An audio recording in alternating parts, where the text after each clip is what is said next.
ژیانە عەدەتی ڤەدگەڕت لەندەنێ پشتی هێریشا تیرۆریستیە ڕۆژا چارشەمبێ و لێکۆلین بەلەستەر دەبن. گرنگترین سۆزا گوهرتنا ترامپ یا بەرنامە ساغلەمیت دی کۆنگرسی ئەمریکیدا ڕاستی ئاستانگان دەبە. و شێوەیە کوشتنا خۆرتێکی کورد لە ڕۆژە نەورۆزێ لە ئامەدێ بەتر زەلال دەبە.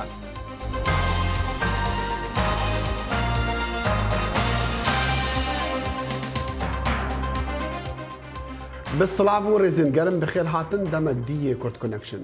کورد کۆنەکشن هەموو ڕۆژانێکی هەینی و سێشەموان لە بەشی کوردی دەنگی ئەمریکاوە ئامادە و پێشکەش دەکرێت و لە کەناڵی NRTەوە ڕاستەوخۆ پەخش دەکرێت.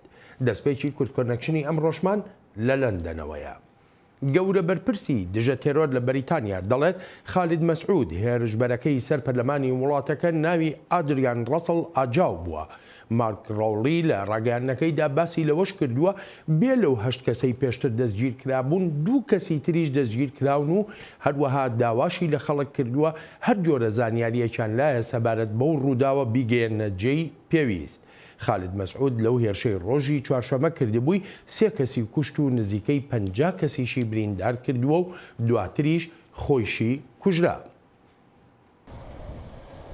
لە لەندەن هاوکاتی گوڵدانان لە نزیک پەرلەمانی بەریتانیاوە بۆ ڕێزلێنان لە قوربانیانی هێرشەکەی ڕۆژی چوارشەممە لێکۆڵینەوەکانیش بەردەوامن.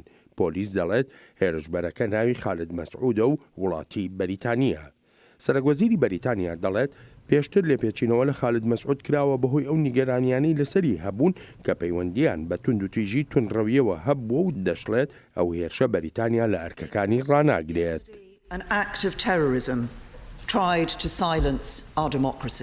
ئەو کارە تیرۆریستیە هەوڵێک بوو بۆ بێدەنگکردنی دیموکراسیمان. بەڵام ئەوە تا ئەمڕۆ هەمومان لێرەین وەک چۆن نەوەکانی پێشومان وهایان کردووە و نەوەکانی داهاتووشمان بەردەوام دەبن لەسەر هەمان ڕێباز. ناترسین و سوربوونمان بۆ بەڕێنگاربوونەوەی تیرۆریزم بەردەوام بەهێزتر دەبێت. پێشتر پۆلیسی بەریتانیا ڕایگەیاند و هێرشەدا کەسێک کەسی تیادا کوژران هێرشبەرەکە لەژێر کاریگەریەکانی تێرۆریزمی نێونەتەوەییدا بووە. ئەمە ئەرکی سەرەکی لێکۆڵینەوەکانی پۆلیسە تا بزانێت هێرشبەرەکە کەی لەگەڵدا بووە و ئایا کەس هاوکاری کردووە و کەسی تریش دەستیان تێیدا هەبووە یان نا. لە ڕۆژی هێرشەکەەوە لێکۆڵینەوە دەستی پێکردووە و بەردەوامیشە و کارمەندانی ئاسایش کەوتونەتە چاودێریکردنی جموجۆڵی گومانبارەکان بە تایبەتیش ئەوانەی لە عێراق و سووریا بوون. هەرچەند کاتژمێرێک پاش هێرشەکە لێکۆڵینەوەکانی پۆلیسی بەریتانیا بە گشتی سەرانسەری وڵاتەکەی گرتەوە و بە تایبەتی شاری بەرمەنگەهام. وەزیری دەرەوەی بەریتانیا ڕایگەیان وڵاتیانی 11 وڵات لەنێو قوربانیەکاندان و وەک دەڵێت ئامەژ نیشانەیەکە ئەو هێرشەی لەندەن هێرشێکە بۆ سەر جیهان. ئەم باڵەخانەی پەرلەمانمان چەندان سەدەی خەڵکی جۆراوجۆر هێرش دەکەنە سەری، بەڵام بیرۆکەکانی ئازادی و دیموکراسی و یەکسانی مرۆڤەکان بەپێی یاسا هەر بەهێزتر بوون و بەردەوامیش هەروەها دەمێننەوە. گاردانەوەکان لەسەر ئەم تاوانەی سەرپردی ڕێگەی دیموکراسیەتێکی دێرین زۆرن و هەرتەنهاش لە ناڕزایی دەربڕین و پرسە و ماتەمدا نەبووە، بەڵکو بۆ نیشاندانی هاوکاری بۆ ڕێگەگرتن لەم جۆرە هێرشانە کە هاوکات بووە لەگەڵ کۆبوونەوەی وڵاتانی هاوپەیمانێتی دژە تێرۆر و هەروەهاش یەکەم ساڵیادی هێرشەکانی برۆکسل پایتەختی بەلژیکا. سەرۆکوەزیری بەریتانیام دڵنیا کردوێتەوە کە دەتوانێت پشتمان پێ ببەستێت. یەکێتی ئەوروپا لەو بڕوایەدایە هەڕەشە و مەترسیەکانی تێرۆریزم لە ئەوروپادا هێشتا زۆرن. لە ناو بەریتانیاشدا ڕێبەرانی ئاینی دژی ئەو هێرشە تێرۆرکاریە وەستانەوە. بەڵام هێشتاش پرسیارگەلێکی زۆر بێوەڵام ماونەتەوە لەوانە ئایا ڕێبەرانی ئاینی دەتوانن ڕێ لە تونڕەوی بگرن یانیش ئایا دەتوانن نیگەرانی ئەوروپاییەکان بۆ پارێزراویان بڕەوێننەوە کە توندوتیژی هەندرا و لەلایەن تێرۆریزمی نێونەتەوەییەوە سەرچاوەکەیەتی. دانەڵد ترامپ سەرۆکی وڵاتە یەکگرتووەکانی ئەمریکا پرسە و مەخابنی خۆی دەربڕیوە بۆ کەسوکار و دۆستانی پیاوێکی خەڵکی ستانی یوتا کە لە هێرشەکەی لەندەندا کوژرا. لە پۆستێکدا لە تۆڕی کۆمەڵایەتی تویتەر سەرۆک ترامپ کورت کۆکڕن وەک ئەمریکاییەکی مەزن ناودێری کردووە. کۆکڕن و هاوسەرەکەی لە دوامین ڕۆژی سەردانەکەیدا بوون بۆ ئەوروپا هاوکاتی 25مین ساڵیادی هاوسەرگیریان کاتێک خالید مەسعود بە ماشێنەکەیەوە هێرشی کردە سەر خەڵک لەسەر پردی وەستمینستەر. قالوا راستا خالد مسعود او كاري تيرورستي د نيفا لندن دا كري اندامي كومالا دولة اسلامي داعش يان كتيا جير كاريگريا بيرو باورين في كومالي قالوا جواكا بريطاني دي تشي برسف جوي كاري تيرورستي راهبا لقال ماج استوديو دنگي امريكا لندن آزاد ديواني لي كولر و خوندکاری دکترای پرسین آشتی و چارەکردنا ململانی لزانکویا برادفورد کاک آزاد سپاس بۆ دەمێتە مەدوخواست لە پێشیەم زانینکانی زانیاری نوچوو هەنا و خالد عزیز چ کەس بووە یان خالد مەسعود ببوورە ڕۆژ باش سلااوش بۆ تەماشەوانن هێژە وەکەوە دیار کرد سەرەتا راپۆرتا خۆدا ئەv خالد مەسعود لەگۆڕ زانیاریان پۆلیس ناوی ئەدریان ڕەسل ئاجاوە بەرێ نەموسڵمان بوو کریە مسلمان گومانەیە لەگۆڕ لێکۆلینا ڕۆژنامە سن di sala 2004 heta 2005 guman heye bû bê musilman di sala 2005 heta 2009 li Saûdî Arabiyê îş kiriye li Saûdiyê mamostaya zimanê İngilîzî di sala Saûdiyê kar kiriye û li vê dawiyê jî li Brîtanya piştî govegeraya 2009 berdewam mamostaya zimanê İngilîzî bû niha jî polîs lêkolînê dike bi kesê dîn re hene kesê dî jî hatine girtin lê ew kes nizane rê pêwendiya bi vê herî şihaya nîna lê polîs dixwaze zanibê aya vî kesî vî tawanbarî bi serê xwe kiriye یان به پەیوەندی بە کەسێک دیرە یان ڕێخستنێن دیرە وەکەوە دزانن جی ڕێخستنا دەوڵەتە ئیسلامی بەرپرسیارەتیا خۆدا خویاکردن کاک ئازاد و مۆرکە ڕەنگی عێریشی ژیوەسا دیار دەکە و ئەڤ عێریشەکە یا داعشە چووکو بەریوێنە ڕێبەری داعش ئەف داخوازی کردبوو کو ئەگەر چەک دەستێوەدا نەبە بە ئۆتۆمبیلە عێریشی خەڵکی بکەن کاک ئازاد ئەم دەبینین ئیرۆ هاتون و چوون ژیان ڤەگەڕایە پرا وێستمینستر و ژیان ڤەدگەڕێ ناڤەندا لەندەنی لێ متخواست بزانم کاریگەریە عێریشا چارشەمێ لەسەر خەلکی لەندەنی دیارە و بەرسەڤاوان ji بۆ demek dirêj wê çawa be بەڵێ وەکە ئەس دەبینم vê dê bi pêçawana daxwazên ve eger rêxrawek cihadî pey bê yan mebesteke polîtîk peyda hebe ev bi pêçawana xewnê wana bû xelkê Londonê xelkê nêzîkî wê herêmê bi taybet hevgirtina xwe dine diyarkirin ji malbatê û serxweşiya malbatên kuştiya dikin û birîndara dikin heta niha jî pereyekî baş ji pawî pasewanên qurbanî re hatine dain ji malbata wî pasewanên parleman de hatine dain ji xelkê re yanî xelk bi pêçawana wa xewnê wayê siyasî bi pêçawana wêna xelkê hevgirtinek daxuyakirin û xelkê şermezar kir û xelk bi heva rawestayên hat کاک ئازاد هەر جارێکی کۆمەڵین تیرۆریستی دشاردا قەلز ببن عردی ji dest bidin karên tîrorîstî li Ewropa diqewmin me berî niha ji çend sal borî de dîtin niha Daeş li Iraq û li Sûriya em dizanîn ji nav diçe heta radeyekê gelek şwanekê mane ev ya em me li Londonê dîtî di vê çarçovê de ya بەڵێ ڕاستە ینی ئەگەر وەک رێکخراوە دەوڵەتە ئیسلامی ئایسڵ دایی خویاکردنبەری نهاجی هێرش vê هۆی هاتنە کردنی وەک ئەو هێرشا داوی لە ئەڵمانیا لە باژارێ هدنبرگ باژارێکی هاتەکردن دیسە بکێرێ و بسیارەبەری وێژی بەرلینێ لۆریەکێ هێرش کرد ینی ئەو تەکنیکەکە نووە خویاتکێ بکارتێنێ لێ هۆی vêtek belkî duho hebin hoyê kevê min jî meselê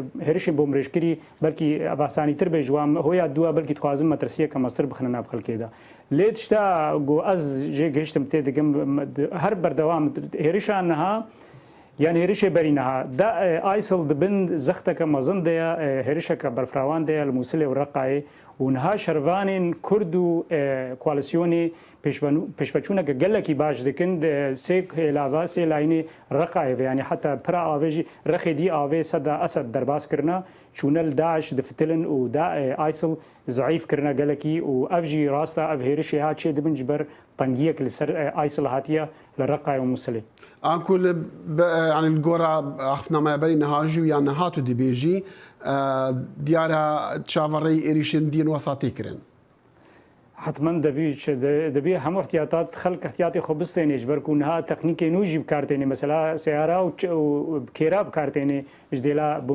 bomba û seyayê bomrêşkirî û yanî her tiştek dest bikevê bikarbênê Balê baş her tiştek dest bikevê bikarbînê lê xelkê dî çi bikin yani hikûmet dikin wê çi bikin حکوومەت هەر دوێ احتیاط لێ حکوومەت احتیاطی خۆی ئەمنی دەستێنن لێ بەرامبەر وێژی دوێ احتیاطات نەدیژی بستێنێنی دەڤرا شەردا بەرێ رەخنا من هەیە دەڤرا شەردا گەلک کار دوێ بێکردن لەسەر تەوەیەکردنا خەڵکێ لەسەر ئاواکردنا ئینفراستراکچەر ئاواکردنا هەرێمی ڕووخاوەدا بەێ مەبەستامە ئەوبوو لە ناف ئۆرپایەدا کاک ئازاد دیوانی گەلک سپاس وەختیمانەمە لێکۆلەر و خوێندەکاری دکتۆرای ئاشتی و چارەکردنا ملمنانی لە زانکۆیە برادفۆرد لە سعودیا لەندن دیگەلمە بوو سپاس کاک ئازاد.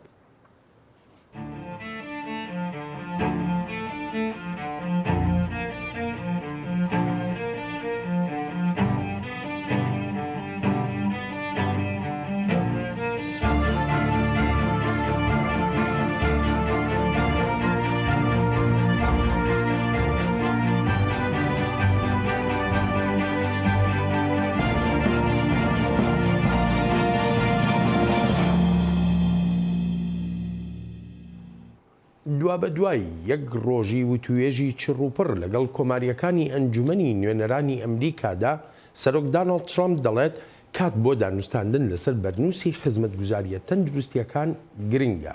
لەو وتوێژانەدا سەرۆک ترامپ نەیتوانی جیاوازی ڕوانینەکانی کۆماریەکان لێک نزیک بکاتەوە کە بڕیارە ئەم ڕۆهینی دەنگدان لەسەر ئەو بەرنووسە بکرێت. درەنگانی پێنجشەممە سەرۆکی ئەنجومەنی نوێنەران پۆل ڕایەن بە وریاییەوە گەشتبین بوو. بۆ ئێستا کاری لەسەر دەکەین. سەرۆک ترامپ و پۆل ڕایەن نەیانتوانی بگەنە ئەو ئەنجامەی زۆر پێویست بوو. ئەویش دەنگی پێویست بۆ هەڵوەشانەوە و گۆڕینی یاسای بیمەی تەندروستی ناسراو بە ئۆباما کێر لە ڕۆژی مۆرکرانی 7 ساڵ لەوە پێش. کۆنە پارێزە کۆماریەکان لە ئەنجومەنی نوێنەران چوونە کۆشکی سپی و دوادەرفەتیان دا بە سەرۆک. بەڵام بەبێ ڕێکەوتن گەڕانەوە. ئێمە بە دڵنیاییەوە هەوڵی پەسەندکردنی دەدەین و لە ڕاستیدا ئێمە هەموو داوایەکی بەجێمان کردووە و بە هیواین ئەو داواکاریە بە جیانەی گویان لێ بگیرێن و دەرئەنجام پەسەندی بکەن. بەڕێزڕایەن لە پشت دەرگای داخرا و هەوڵی خۆی بۆ گەیشتن بە ڕێکەوتندا لە کاتێک لایەنگرانی لەناو پارتێکەی خۆی هیوادار بوون. کات کڕۆکی مەسەلەکەیە.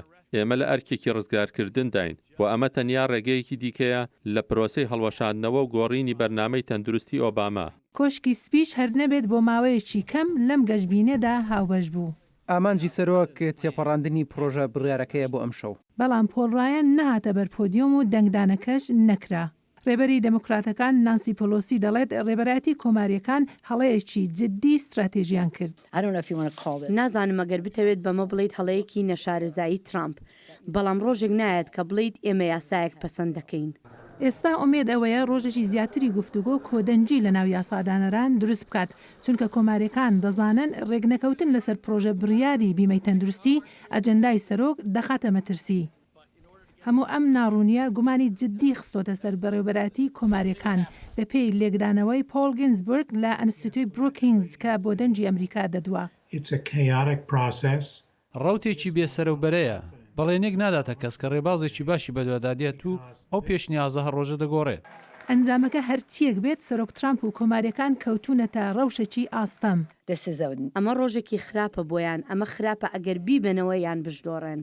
ڕۆژێکی ئاڵۆز کە دەتوانێت کاریگەری هەمیشەیی بەسەر ئەجەندای کۆماریەکان بۆ وڵات هەبێت.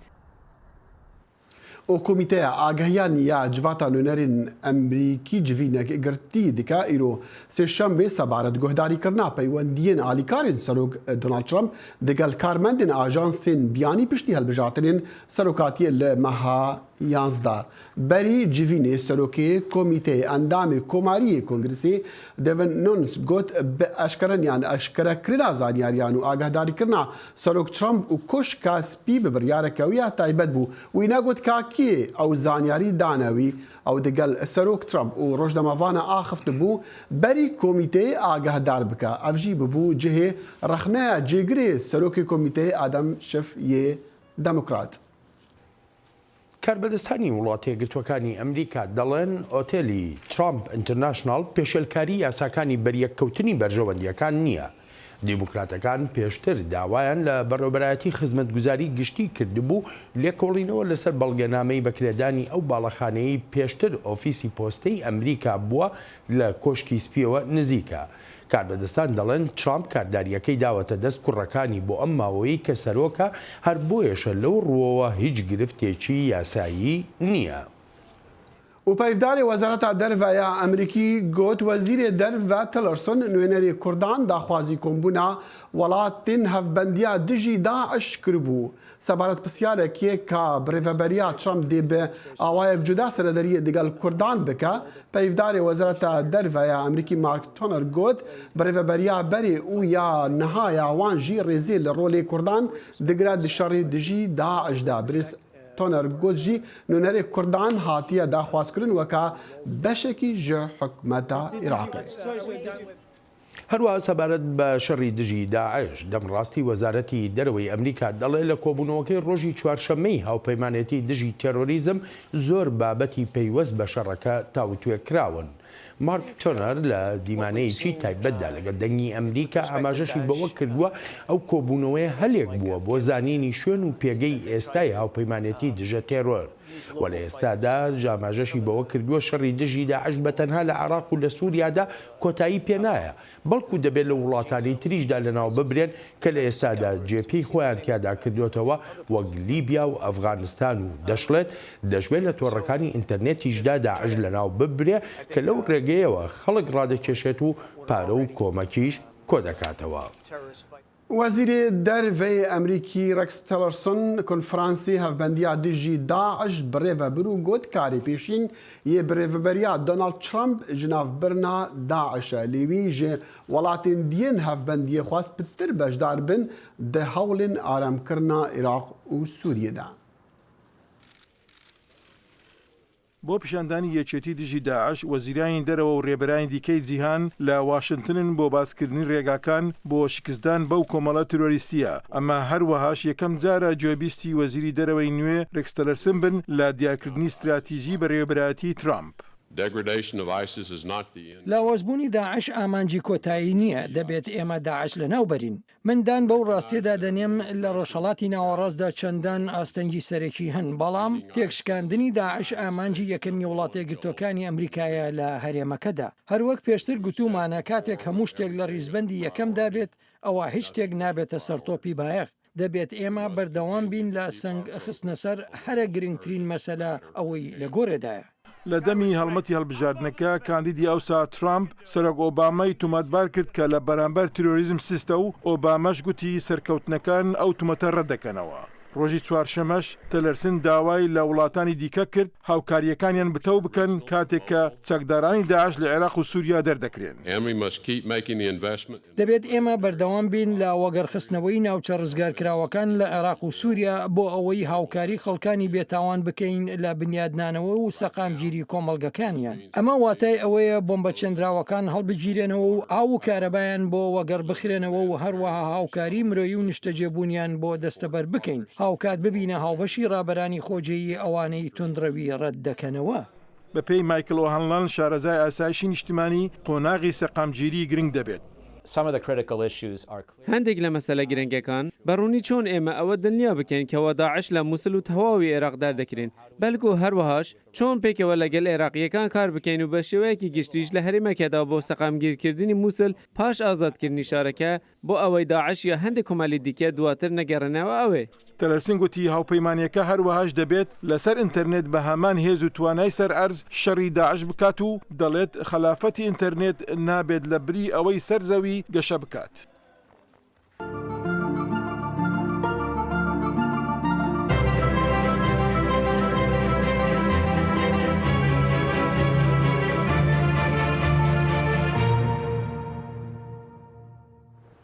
هەزاران کەس لەلایەنگرانی موقتەدە سەدر کەسایەتی ڕادیکاڵی شیعە ئینزاکان عێراق لە مەیدانی تەحریر لە بەغدا خۆپیشاندانیان کردووە.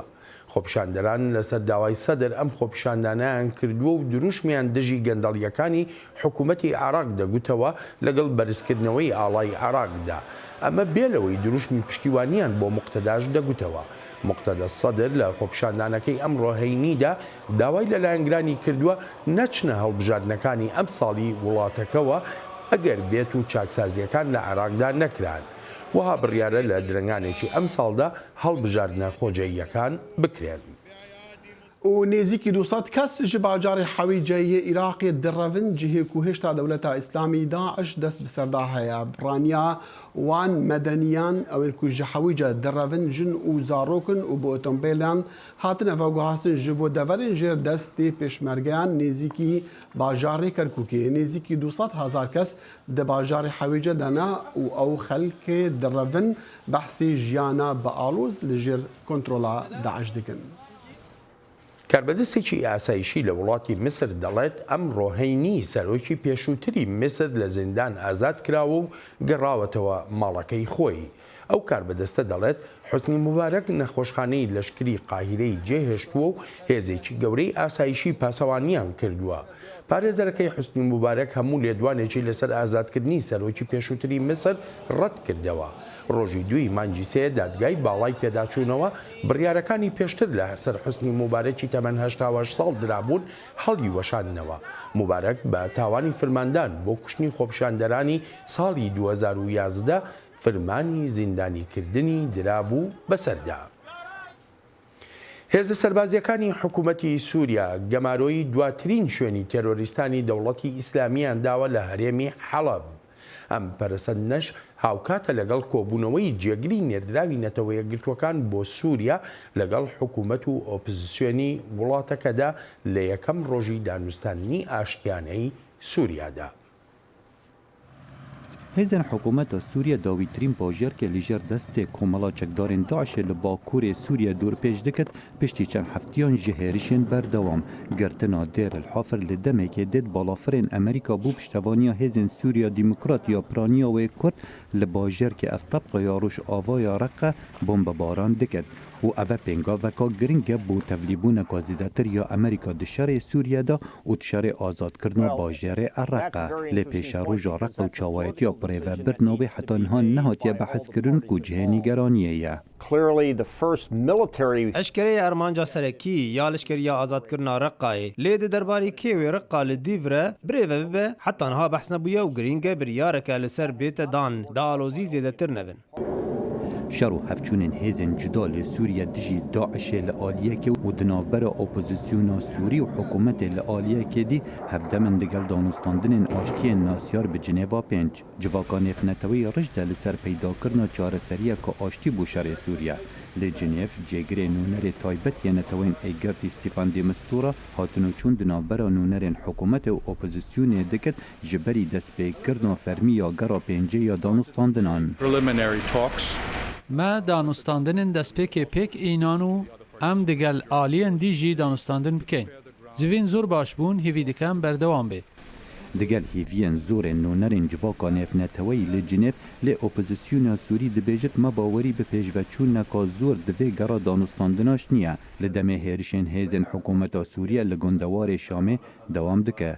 هجمات النظام على هذه المنطقة هێریشە حکوومەتê bi servê deverê li berzê qabûn qetrane westiyaye û bi berdewamiya hêrîş û tobalkirina hebû û bersiva me berevaniyê di ber xwe de bikin.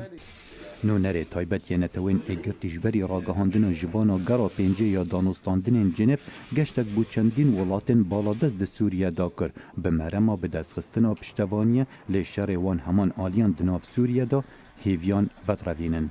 خالد فتاح دنگê Amerîka. وەزارەتە بەڕەوانیە فەرەنسا دەبێژە شەڕێ هێزên nêfneteweyî بۆ girtina Reqqa paytextê Daeş dê li çend rojên dahatî dest pê bike. Wezîrê derve Lê Cain got Reqqa armanca serekeya hêzên cîhanî ye bi rêberatiya Amerîka. Wî got jî ew ê komela radîkala Daeş li Iraqê û Sûriya ji nav bibin. Her wesa wezîrê berevaniya Fransî dibêjitin em dikarin bêjin ku Reqqa niha dorgirtiye û li rojên dahatî wê şerê giring jî rûgirtina wî dest pê bike. Hevdemê pêşketinan di girtina tevaya bajarê Musil de li Iraqê Amerîka bi tirsengiyê danîte ser şerê Daeş li Sûriyê de. هاوکاتی ئاهەنگگەڕانەکانی جەژنی نەورۆز لە شاری ئامەد یان دیاربەکر گەنجێکی کورد بەدەستی هێزەکانی پۆلیسی تورکیا کوژراوە. پامنەری دەنگی ئەمریکا دەڵێت کاربەدەستان دەستیان کردووە بە لێکۆڵینەوە لەو ڕووداوی کوشتنە. زانیاری زیاتر لەم راپۆرتەدایە. نەورۆزە 2017 لە ئامادێ بگرسەیە و بجۆشێک مەزن دەرباس بوو. بویەرێک ڕۆژە نەوریزدا قەومی هەنجی باندۆرە خۆ دۆمینە. هێژای گوتنەیە و ڕۆژە نەورۆزت ساعت 8:09 خۆرتێک کورد کوژمەلەتێ ji بووی نەورۆزە ئامادێ هاتبوو لە جیە کۆنترۆلا پۆلیسان هات کوشتن. ناوێوی کەمال کۆرکوت بوو و خوێندەکارێ بێشە موزیکی ئاز زانکۆیا ئینۆنیە بوو. ویلایەتە ئامادێ لە داخوێنیەکدا گوت و خۆرت بە گومانە و خواکوژێ بۆمبەیە و دەستیدا کێر هەبیە هاتیە کوشتن. لە دەرکەت ئۆرتێک و دچانتەویدا بۆمبە تو نەبیە. و ئەو دەما لێگەڕێنێدا ژی هاتیە تازیکردن. خۆرت پشتی کوتێ تازیکردن باز دەبەرقادە ئەو پۆلیسێک گولێبەری پشتاوی دەدە. لێ ئەو لە نەخۆشخانێ ژیانەخۆ دەست دەدە. پۆلیس دیمەنên ڕۆژنامەڤانان jê dibe lê peyamnêrê ajansa dîhayê Apogök karta dîmenên xwe diveşêre. Kuştina xort jî bi vî awayî derdkeve ortê. Wîlayet dibêje lêpirsîn hatiye destpêkirin. Parlamenterê HDP Osman Baydemir piştî Newroza Amedê daxuyaniyek li dar xist û kuştina Kemal Kurkut şermezar kir. Wî got ev yek nayê qebûlkirin û îddia kir ku bi kuştina Kemal Kurkut hatiye xwestin ku Newroz bê betalkirin û provokasyonên mezin derxin di nava gel de. Her wisa Baydemir spasiya xwe li gel kir ku bi sedan hezar kes beşdarê Newroza Amedê bûn û nîşan kirine ku ji polîtikayên zilmê re dibêjin na. Diger qedexe astengî û rewşa awarte sedan hezar kes beşdarê Newroza Amedê bû. Helbet referandum mora xwe li ser gotarên siyasetvan û nêrînên beşdaran jî xist. Xecican Farqîn, dengê Amerîka, Amed. û serokê Tirkiye Erdogan dibêje ku welatiyên Ewropî nikarin li cadên xwe bi silametî hatin û çûnê bikin eger li ser reftarê xwe yên niha berdewam bin. Piştî van ragihandina Yekîtiya Ewropî gazî nûnerê Tirkiye kir ji bo şîrovekirinan. Aloziya di navbera Tirkiye û çendîn dewletên Yekîtiya Ewropa'da hîn berdewam e. Serokkomarê Tirkiye Recep Tayyip Erdogan di mîtingên referandumê de helvesta dewletên Yekîtiya Ewropa bi zimanekî tund rexne dike û dibêje eger Ewropa helvesta xwe neguhure te Ewropî li cîhanê nikarin di rewşek ewle de biçin kolanan. Dünyanın her yerinde bu yaşananlar çok yakından takip ediliyor. Ev tiştên hatîn holê ji aliyê cîhanê ve li nêz ve tê şopandin. Eger helwêsta wiha berdewam be, sibê tu Ewropî li cîhanê di rewşeka ewle de nikarin biçin kolanan. Eger hûn vê riya xeter veken, zerera mezin hûnê bibînin. Ji ber vê yekê em wek Tirkiye, bang li Ewropa dikin ku rêzê bidin demokrasiyê, mafê mirovan û azadiyê. Gotinên Recep Tayyip Erdogan bûye sedema acizbûna Yekîtiya Ewropa û berdevka Yekîtiya Ewropa maya konsiyan çek dibêje, wan daxwaz ji heyeteke ya Tirkiye kirîne ku bên û rûniyê dan ser daxuyaniya Recep Tayyip Erdogan. Ji bo vê daxuyaniyê me bang li heyeta Tirkiye ya Yekîtiya Ewropa kiriye ku bihên û vê daxuyaniya Recep Tayyip Erdogan ewa ku behsa ewlehiya Ewropiyan di kolanên cîhanê da dike rom bike. Tirkiye ve demek derece dibin atmosfera referandumê de bi taybetî aloziyên li Tirkiye ji di vî demî de zêde bûne û di heman demê de ji çendîn dewletên Ewropa ji xwe re kirîne armanc û gelek şîrovekar ji dibêjin ev aloziyên di navbera her du aliyê de dikare endamtiya Tirkiye ya Yekîtiya Ewropa bixe xeterê de. û zanyarê siyasî Turan İlterce di hevpeyvînekî xwe de bal li ser têkiliyên Tirkiye û Yekîtiya Ewropa kêşand û dibêje min bawer e ku piştî hilbijartinên li Tirkiye têkiliyên di navbera her du aliyan de dîsa baş bibe. Bu olayı belki Binêrîna min giringiya vê babetî ji ber helbijartinên Tirkiyeyê. Ez dikarim bêjim piştî helbijartinan her du alî wê pirsgirêkin di navbera xwe da çareser bikin. Ev bûyerên wiha bandorê li ser têkiliyên Tirkiye û Yekîtiya Ewropa çê dike û lawaz dike. Wekû min gotî girêdahiya van alûziyan bi helbijartinan re heye. Devjeniya di navbera her du aliyan de roj bi roj encamê nû tîne holê û piraniya pisporan bawer dikin ku hikûmeta Tirkiye vê aloziya di navbera wan û Yekîtiya Ewropa de kar tîne. Da ku piştgiriya erêkirina referanduma guhurtina qanûna bingehîn û sîstema serokatiyê zîde bike. Ara Macar, dengê Amerîka. لە ڕۆژانی داهاتووشدا راپۆرتی و بابەتی زیاتر لە کورد کۆنەکشنەوە ببینن تا ڕۆژی سێشەمەی داهاتوو وە کورد کۆنێکشنێکی نوێ هەر شاد بن. هەر شاد بن و خودەحافیز.